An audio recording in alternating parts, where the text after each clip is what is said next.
How I Learned English in 5 Months. Part 1, Learning to Speak. My name is Eliza. Just 5 months ago, I couldn't speak a word of English. The idea of learning the language terrified me. It felt like standing at the foot of a massive mountain, unsure how I'd ever make it to the top. At first, I couldn't even form a complete sentence. My journey began one afternoon. I opened a video in English. Within seconds, I felt overwhelmed. The person was talking quickly. I paused, rewound, tried again. Still too fast. My hands turned cold. Maybe this isn't for me, I thought. But something inside me whispered, just listen. Don't stop. So I made a promise. I would listen to English every day, no matter what. Even if I didn't understand. Even if it was difficult. I started with simple things. English songs with slow lyrics. I played the same song again and again.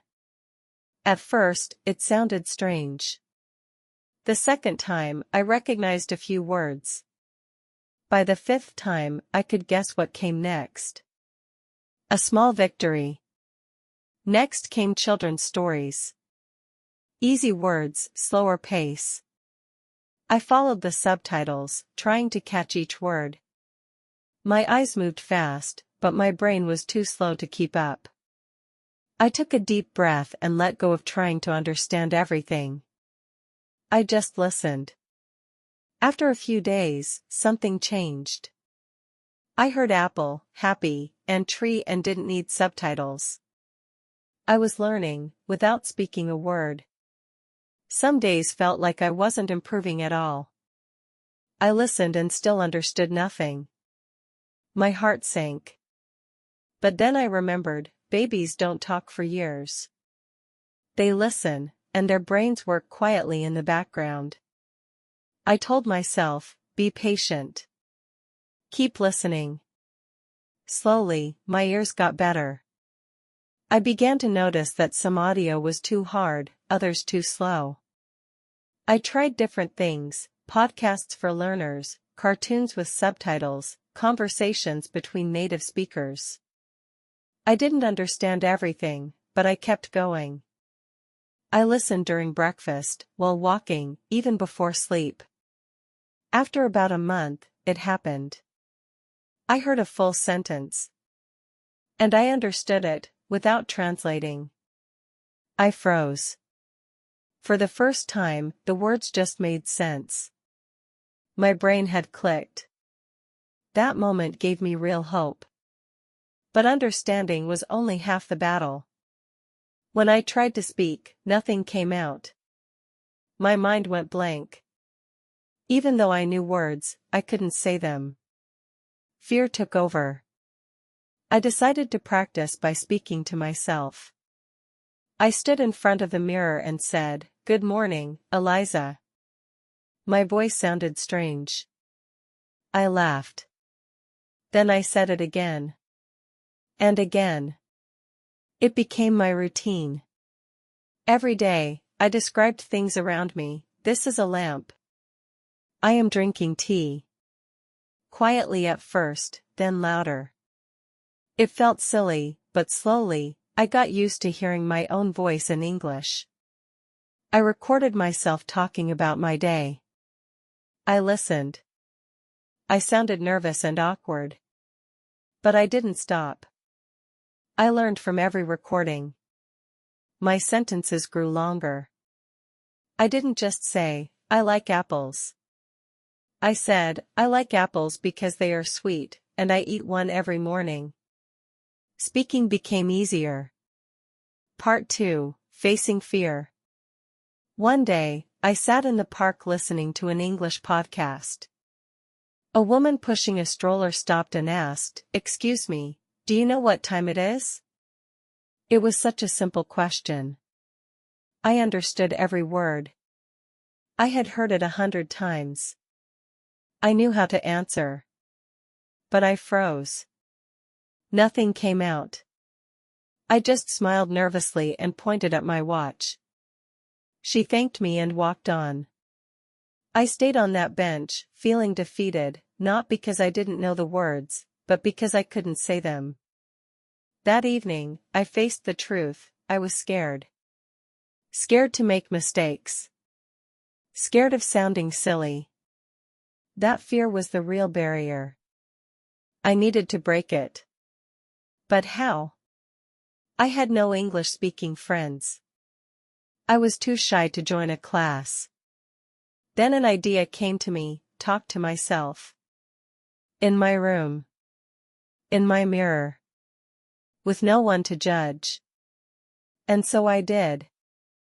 Every morning, I spoke to my reflection. I whispered when I felt unsure. I spoke louder when I felt brave.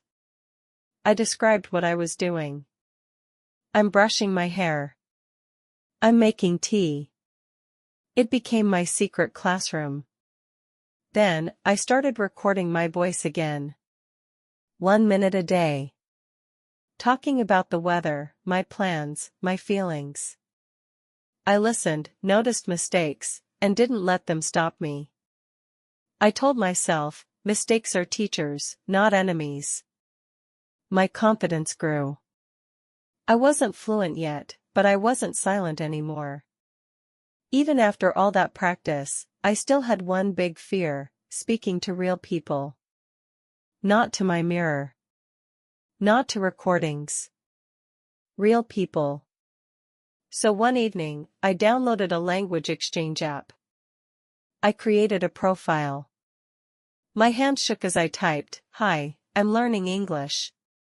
I'd love to practice speaking." I nearly deleted it. But I hit send. The next day, Zoe from Canada replied. She was learning my native language. We agreed to a 10-minute voice call. Before the call, I paced around my room. I whispered, "Hello, how are you?" over and over. When the time came, I tapped the call button. My heart pounded. "Hi Eliza," she said. Her voice was kind. I smiled and replied, "Hi Zoe. How are you?" My voice shook, but I did it. The conversation wasn't perfect. I forgot words. I made mistakes. But Zoe didn't laugh. She listened. She helped. And at the end, she said, "You're doing great. Let's talk again soon." Those words meant the world to me. After that, I set a goal, speak to someone in English once a week. Some conversations were short. Some were awkward. But each one made me stronger. I joined online speaking groups. At first, I only listened. Then I introduced myself. Then I joined small talks. Step by step, I found my voice. Speaking English became something I was proud of, not afraid of. Part 3, Reading changed everything. Speaking gave me confidence, but I still struggled with vocabulary. I wanted to say more, but I didn't know the right words. I could say good, but not delicious. I could say happy, but not excited. That's when I turned to books. As a child, I loved reading. I thought, why not try English books? But I didn't start with novels. I chose a simple children's book. The cover showed a girl and a golden tree. The title was cheerful. It didn't scare me. I read the first line, "I am Anna. I live in a small village." I understood every word. My heart lifted. That night, I finished the whole story. Just 20 pages, but it felt huge. Reading became my daily habit. Just 1 page a day. Sometimes more. Whenever I found a word I didn't know, I tried to guess its meaning from the sentence. Only after guessing, I checked the dictionary. When I was right, I felt proud. When I was wrong, I still learned something new. Books showed me grammar without teaching it. I saw how sentences worked. I stopped saying, "I yesterday go park." I saw, again and again, "I went to the park yesterday." My eyes and brain learned the rhythm of English. And best of all? I started to love English, not just learn it. After finishing a few children's books, I moved on to stories for teens. One book, The Girl Who Loved Stars, touched me deeply. It was about a shy girl who dreamed of becoming an astronaut. I cried during one chapter. That was the moment I realized English wasn't just a subject. It was a language I could feel with. To help myself remember new words and emotions, I kept a reading journal. In it, I wrote 3 things: new words I learned, what the story was about, and how it made me feel. After reading about the girl and the stars, I wrote. New word, galaxy, a large group of stars. Feeling, inspired, I want to keep learning. That journal became a little treasure chest of my progress.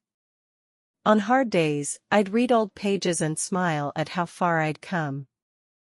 Reading helped my speaking too. I started using new words in conversations without trying hard. One day, I told Zoe, "The sky looked like a painting yesterday." She smiled and said, "That's beautiful English." I also began reading out loud. I practiced pronunciation, pauses, and rhythm. Sometimes, I recorded myself. I sounded better each time. One line I read stayed with me. True friends are like stars. You don't always see them, but you know they're always there. I sent that quote to Zoe. She replied, "Your English shines like those stars." Part 4, Thinking in English. Despite my progress, I still had one big challenge: thinking in English. Every time I wanted to speak, I first thought in my native language, then translated. Sometimes, the words came out wrong. Other times, I froze, searching for the perfect English sentence. One day, while talking to Zoe, I wanted to say that a story made me feel nostalgic. But I didn't know how. I just said, "It was nice." It wasn't enough. I felt disappointed. That's when I realized, to become fluent, I had to stop translating. I had to think in English. So I made a new rule: name everything around me in English. In the morning, I'd look around and think: bed, pillow, window, curtain. On the bus, people, street, car, cloud. At dinner, fork, plate, rice, chicken. At first, it felt forced. But after a few days, it became a habit. My brain slowly accepted English as a natural way to understand the world. One night, I looked at the clock and whispered, "Okay, I have 30 minutes to finish this. Then I'll sleep." I paused and smiled. I had just spoken to myself in English without trying. From then on, I pushed further. I started thinking about my plans, my routines, even my feelings in English. At first, emotions were hard. I didn't know how to express sadness or excitement.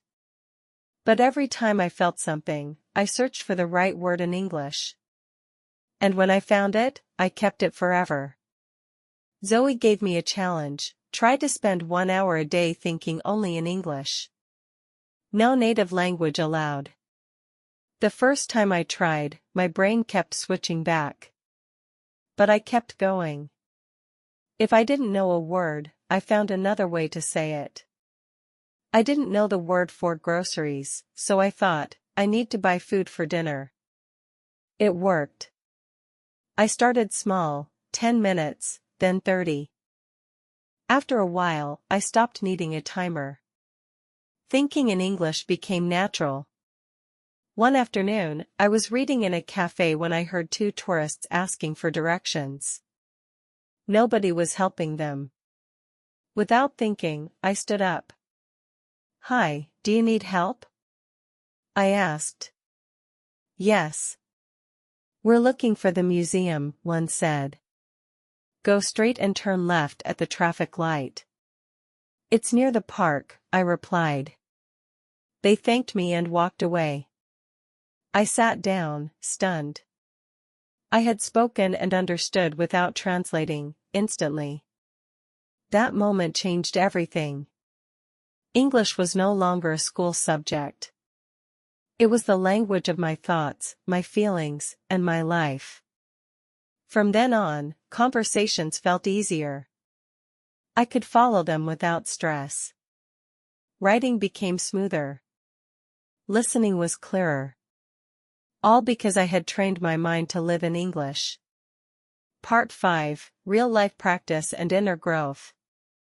By the time I had fully immersed myself in English, listening, speaking, reading, and even thinking in the language, I knew that the next step had to come from real-world experience. I had practiced a lot online and with friends like Zoe, but I wanted to see if I could manage spontaneous conversations with strangers in everyday situations. It started in the most unexpected way. One morning, I was standing in line at a coffee shop, reading the English menu above the counter. An older woman next to me turned and asked, "What's good here?" For a split second, I froze. My brain wanted to panic, to overthink the grammar. But instead, something shifted. I just smiled and said, "I like the caramel latte. It's sweet but not too sweet." She laughed and said, "Sounds perfect." "Thanks." That tiny moment was huge for me. I didn't plan it. I didn't rehearse it. And yet, it felt natural. From that point, I decided to treat every small interaction as an opportunity to grow. At the grocery store, I asked the staff where to find things. On the street, I gave directions when I could. In bookshops, I chatted with cashiers about books I liked. Each time, I walked away with a quiet smile, knowing I had taken another step forward. But of course, not every experience was smooth. There were moments when I misunderstood something someone said. I nodded at the wrong time or had to ask, "Sorry, can you repeat that?" There were times I couldn't find the right word fast enough, and the conversation slipped away. I had to learn to be okay with that.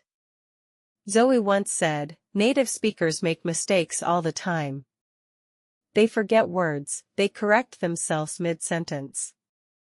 Why should we, as learners, expect to be perfect?" She was right. That thought set me free. I stopped chasing perfection. I focused on clarity, connection, and courage. That made my English more alive. As I continued, I began to notice new patterns. I could feel the difference between formal and casual English. I started to pick up slang, idioms, and little jokes native speakers used. I started saying things like, "That sounds great," or "Let's catch up soon," without even thinking about it. English wasn't something I was using for learning anymore, it was something I was using to live. During this time, I started keeping a real-life English journal. Every time I had a conversation with a stranger in English, whether it lasted one sentence or 10 minutes, I'd write it down. I wrote what we talked about, what I said well, and where I struggled. I celebrated the small wins, talked to a bus driver today. Asked for help at the pharmacy. Understood a joke on the radio. Looking back at those pages, I could see my progress. But there was something else happening too, something even more powerful than vocabulary or grammar. English was changing how I saw myself. Before learning it, I felt small in the world. I felt like there were doors I couldn't open, rooms I couldn't enter, because I didn't have the key. But now, every new conversation, every book I read, every time I thought in English, I felt like I was unlocking another part of life. I was connecting with people from places I had never been. I was understanding songs and movies I had only half understood before. I was expressing my own thoughts and emotions in a whole new way. And perhaps most importantly, I was learning that I could do hard things. Part 6. Breaking the Wall of Fear. Though I was making progress, there was one last wall I hadn't broken yet: long conversations with native speakers, in fast, unpredictable real-life situations. It happened one sunny afternoon. I was sitting on a park bench, reading a novel in English. A young tourist couple nearby looked lost. They were glancing at a map, whispering, clearly unsure of where to go. I heard one of them sigh and say, "I wish someone could help." Something inside me said, "Why not you?" I stood up and said, "Hi. Are you looking for something?" Their eyes lit up. "Yes." "Do you know where the city museum is?" I smiled and gave them directions. We ended up chatting for almost 10 minutes, about the city, about their trip, and even a little about the book I was reading. I made a few grammar mistakes. I forgot a word or two. But they didn't care. They were grateful and kind. When they walked away, I sat back down on the bench, heart full. Not because I'd spoken English, but because I'd helped someone, with the language that once scared me. After that, I pushed myself even further. I started attending English discussion groups at the library. The first few meetings, I just listened. But then, slowly, I started contributing. I agree with that. In my country, it's a bit different. That reminds me of a book I read. The more I spoke, the less nervous I felt. I realized that conversations weren't tests. They were connections. People weren't waiting to catch my mistakes. They were just listening, just sharing, just being human. And with that realization, English stopped feeling like a wall between me and the world. It started to feel like a bridge. I created a new challenge for myself: speak to 5 new people each week. Even if just a short exchange, I would say something. I kept track in my journal. Heavy checkmark Monday, asked the bus driver about the route. Heavy checkmark Tuesday, greeted a neighbor and talked about the weather. Heavy checkmark Wednesday, helped a tourist find the train station. Heavy checkmark Thursday, talked with a cashier about books. Heavy checkmark Friday, ordered coffee and asked about seasonal specials. These small moments became part of my everyday life. English became not just something I could do, it became something I did, naturally, comfortably, every day. But something else started to grow inside me, something I didn't expect: curiosity. Now that I could understand more, I wanted to know everything. Why do people say "how come" instead of "why"? What's the difference between "I've been" and "I went"?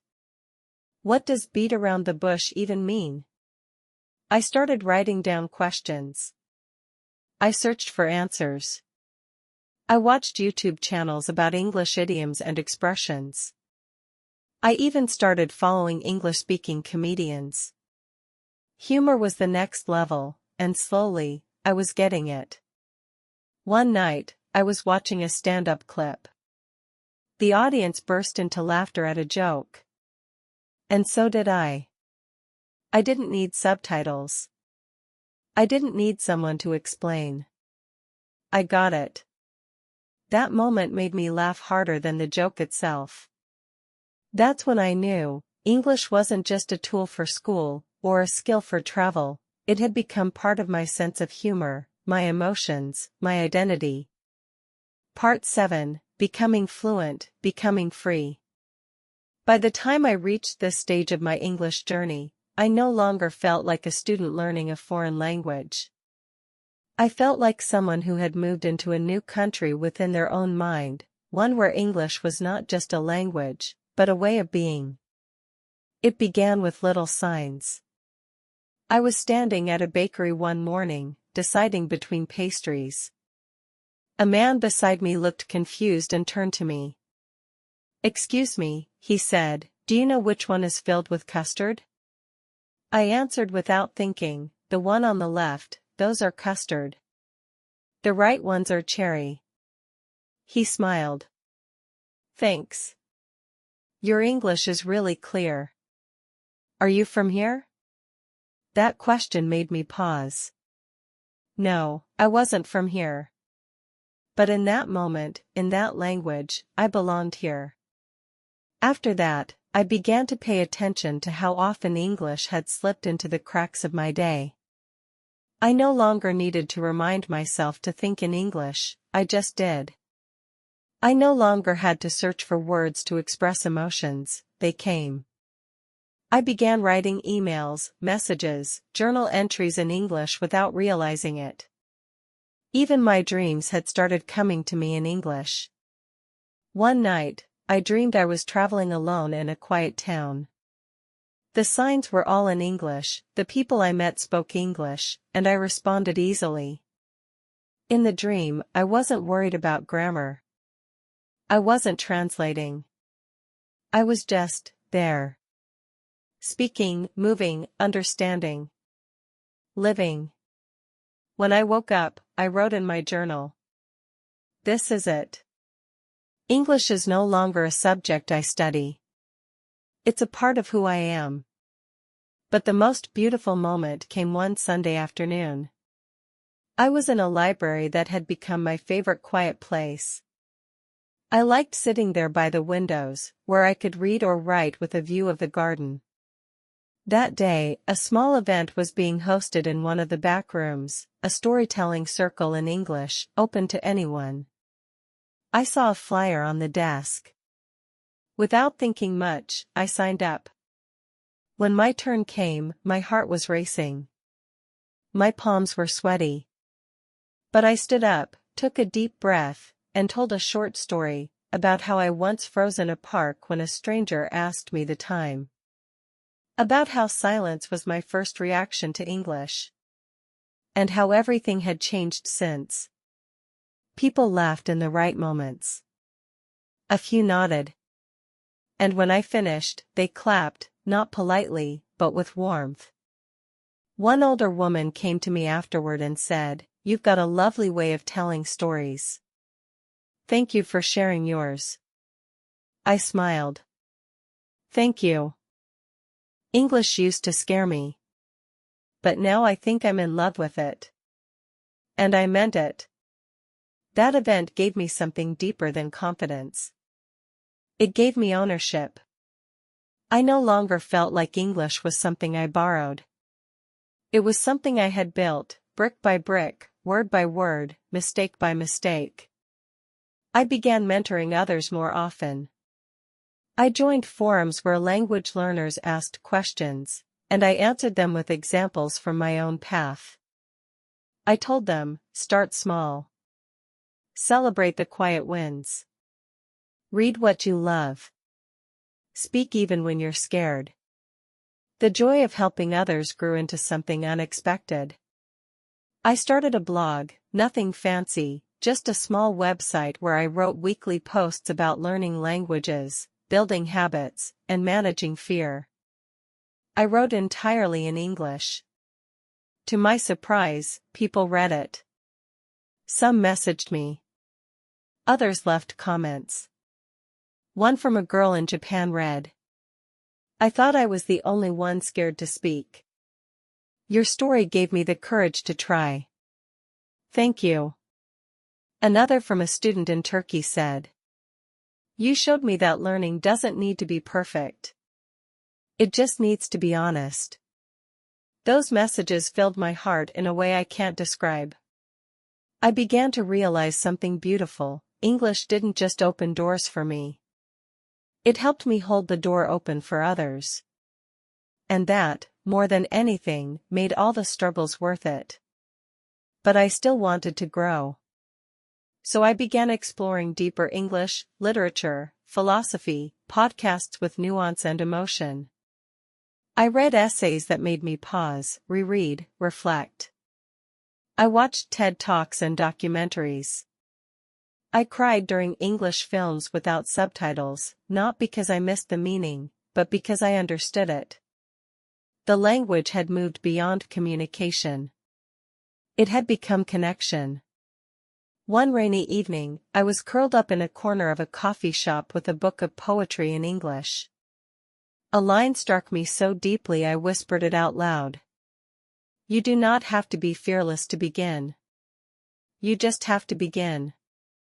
I sat there for a while, staring out the window, watching raindrops race each other down the glass. That line could have been written about me. About anyone who dares to step outside what's familiar. Because that's what learning a language is, it's an act of courage. And not the loud kind. It's the quiet courage of pressing play on a video you don't understand. The courage of whispering good morning to yourself in the mirror. The courage of making a mistake and trying again anyway. The courage to dream in a new language, even when your accent isn't perfect. Now, when people ask me how long it took me to become fluent, I smile. Because the truth is, fluency isn't a destination. It's a relationship. A relationship between you and the language. Between who you were and who you're becoming. For me, it started with fear. With confusion. With silence. But it grew into something much greater, confidence, creativity, connection. And it's still growing. Even today, I learn something new in English every week.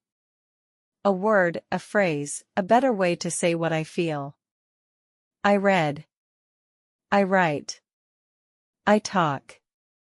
I laugh in this language. And most of all, I live in it.